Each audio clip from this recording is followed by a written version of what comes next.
Hello दोस्तों, आज मैं आपको नवरात्रि के स्पेशल वीडियो पर मैं आपको लेके आया हूं और आप लोगों को अनूपपुर की नवरात्रि के बारे में आपको बताने जा रहा हूं मैं।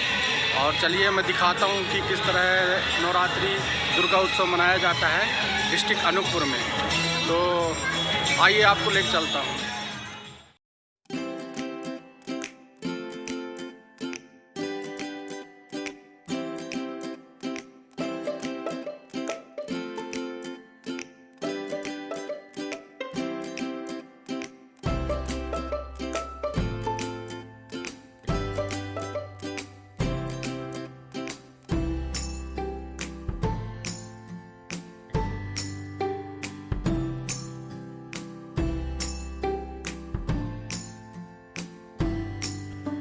नवरात्र शब्द से नव अहोरात्रों यानी विशेष रात्रियों का बोध होता है।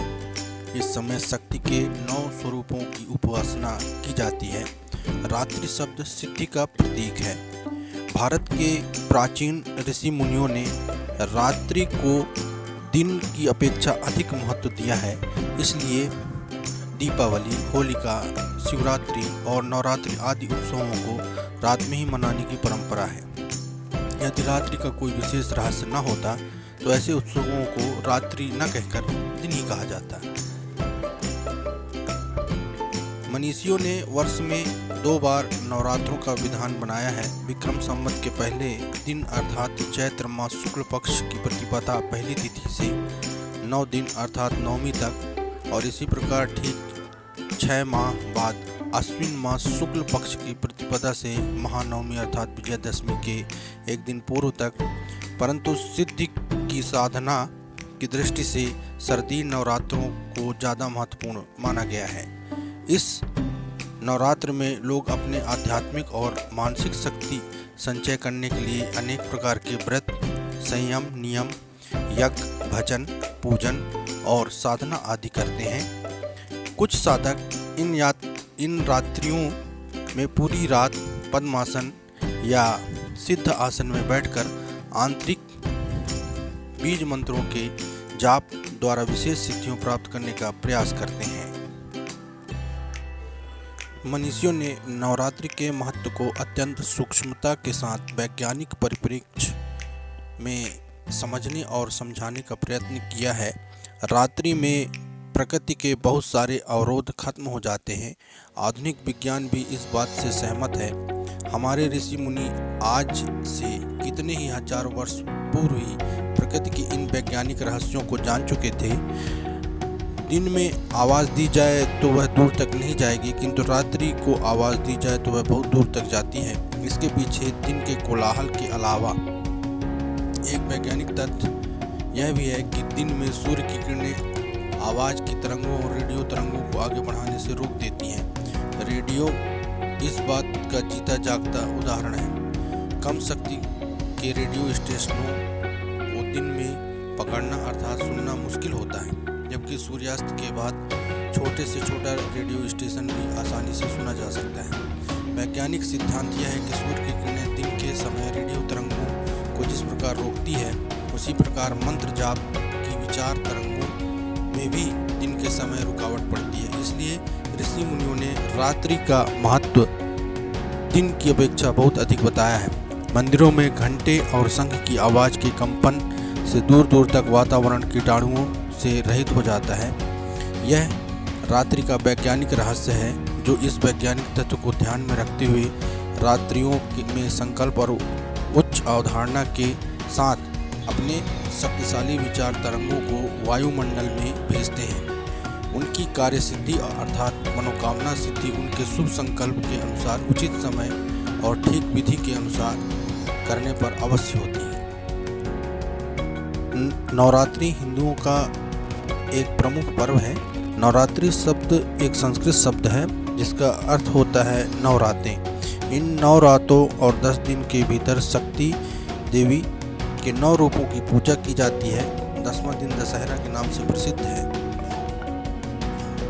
नवरात्रि में देवी दुर्गा के 9 रूपों का जो पूजन होता है, उसमें पहला दिन है शैलपुत्री। इसका अर्थ है पहाड़ों की पुत्री होता है। ब्रह्मचारिणी, इसका अर्थ है ब्रह्मचारिणी। चंद्रघंटा चांद की तरह चमकने वाली। भारत में विभिन्न भागों पूरा जगत उनके पैर में अलग ढंग से मनाई जाती है। माता गुजरात का अर्थ है कार्तिक माने से मनाया जाता है। गुजरात में नवरात्रि समूह डांडिया और गरबा के रूप में जान पड़ता है। यह पूरी रात भर चलता है। डांडिया का अनुभव बड़ा ही असाधारण है। सफेद रंग के सम्मान में भक्ति प्रदर्शन के रूप में गरबा आरती से पहले किया जाता है और डांडिया समारोह उसके बाद। 9 देवियों का पूजन 9 रूपों में जो है उस प्रकार से पूजन होता है।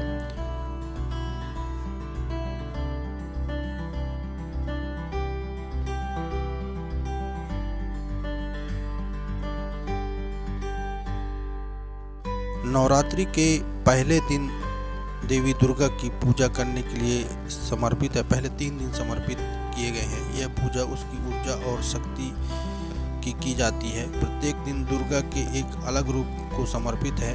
पहले 3 दिन माता के शैलपुत्री, दूसरे दिन ब्रह्मचारिणी और तीसरे दिन चंद्रघंटा स्वरूप की आराधना की जाती है। व्यक्ति जब अहंकार, क्रोध, वासना और अन्य पशु प्रवृत्ति की बुराई प्रवृत्ति पर विजय प्राप्त कर लेता है, वह एक शून्य का अनुभव करता है। यह शून्य आध्यात्मिक धन से भर जाता है। प्रयोजन के लिए व्यक्ति सभी भौतिकवादी आध्यात्मिक धन और समृद्धि प्राप्त करने के लिए देवी लक्ष्मी की पूजा करता है। नवरात्रि के चौथे, 5वें और 6ठे दिन लक्ष्मी, समृद्धि और शांति की देवी की पूजा करने के लिए समर्पित है। शायद व्यक्ति बुरी प्रवृत्तियों और धन पर विजय प्राप्त कर लेता है, पर वह अभी सच्चे ज्ञान से वंचित है। ज्ञान एक मानवीय जीवन जीने के लिए आवश्यक है, भले ही वह सत्ता और धन के साथ समृद्ध है। इसलिए नवरात्रि के 5वें दिन देवी सरस्वती की पूजा की जाती है। सभी पुस्तकों और अन्य साहित्यिक सामग्रियों को एक स्थान पर इकट्ठा कर दिया जाता है और एक दिया देवी आवाहन और आशीर्वाद लेने के लिए देवता के सामने जलाया जाता है। नवरात्रि का 7वां और 8वां दिन 7वें दिन कला और ज्ञान की देवी सरस्वती की पूजा, प्रार्थनाएं आध्यात्मिक ज्ञान की तलाश के उद्देश्य से की जाती है। 8वें दिन यज्ञ किया जाता है, एक बलिदान है जो देवी दुर्गा के सम्मान और उनका विदा करता है। नवरात्रि का 9वां दिन अंतिम दिन है। यह महानवमी के नाम से भी जाना जाता है। इस दिन कन्या पूजन होता है, जिसमें 9 कन्याओं की पूजा होती है जो अभी एक यौवन अवस्था तक नहीं पहुंची हैं। इन 9 कन्याओं को देवी दुर्गा के 9 रूपों का प्रतीक माना जाता है। कन्याओं का सम्मान तथा स्वागत करने के लिए उनके पैर धोए जाते हैं। पूजा के अंत में कन्याओं को उपहार के रूप में नए कपड़े प्रदान किए जाते हैं।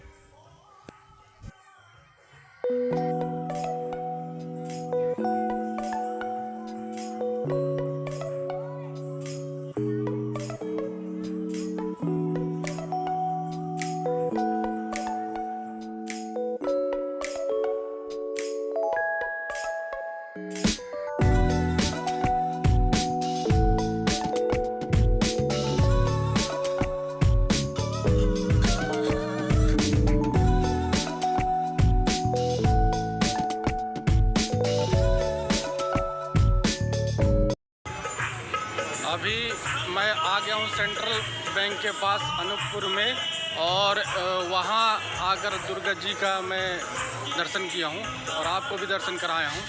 तो चलिए अब अगले जगह चलते हैं।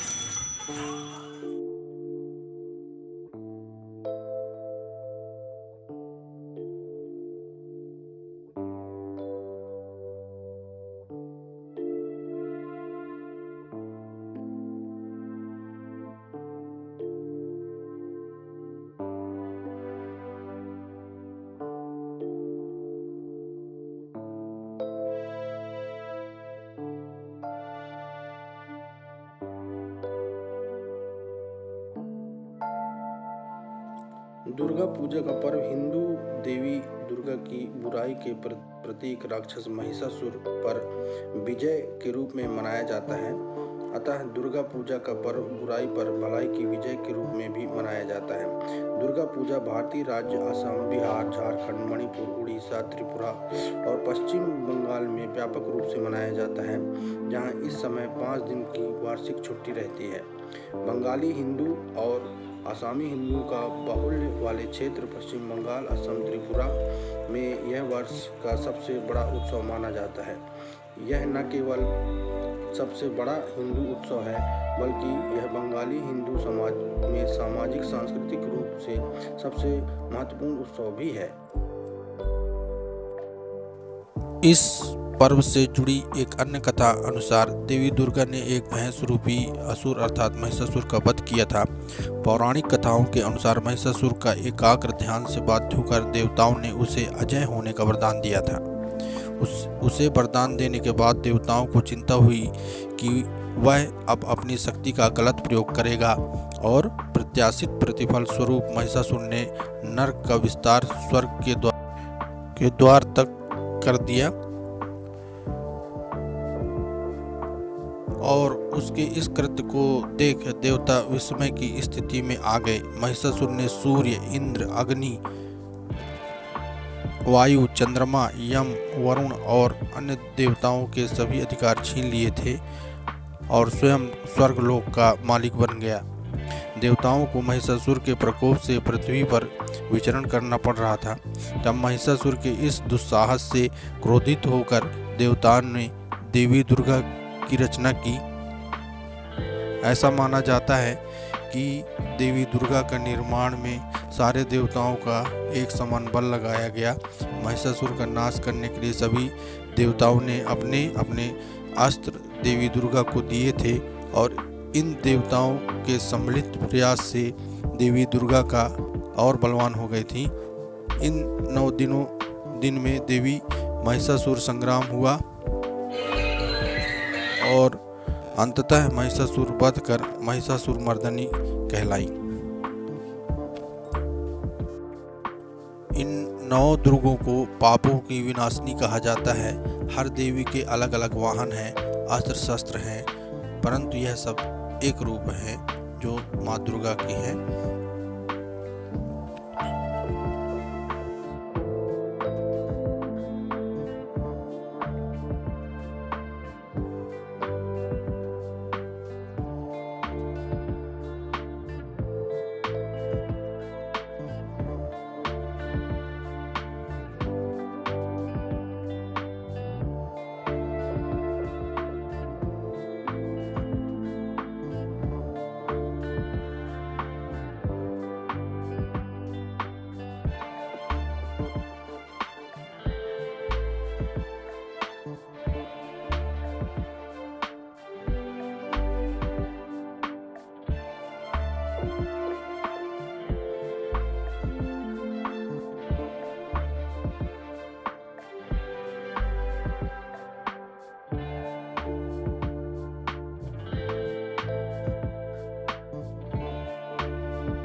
तो मित्रों, इस प्रकार माँ दुर्गा की उत्पत्ति जन कल्याण, मानव कल्याण के लिए हुई और नवरात्रि में इसलिए उनका 9 दिनों तक विशेष पूजन आयोजन होता है। तो इस प्रकार मैं आपको अनूपपुर के देवी दुर्गाओं की प्रतिमाओं का दर्शन कराया और साथ में कुछ जानकारी से भी अवगत कराया। अब चल रहा हूँ घर। चलते चलते एक और पंडाल मिल गया तो दुर्गा माँ का आपको दर्शन करवा देता हूँ। इस प्रकार से नवरात्रि का यह पर्व अपने आप में एक विशेष महत्व रखता है। तो ये आखिरी पंडाल, इसके बाद मैं घर की ओर निकलूँगा तो आपको ये दिखाई देता हूँ और इसके साथ में भी मैं आपसे विदा लेता हूँ। फिर मिलते हैं अगली वीडियो पर। नमस्कार।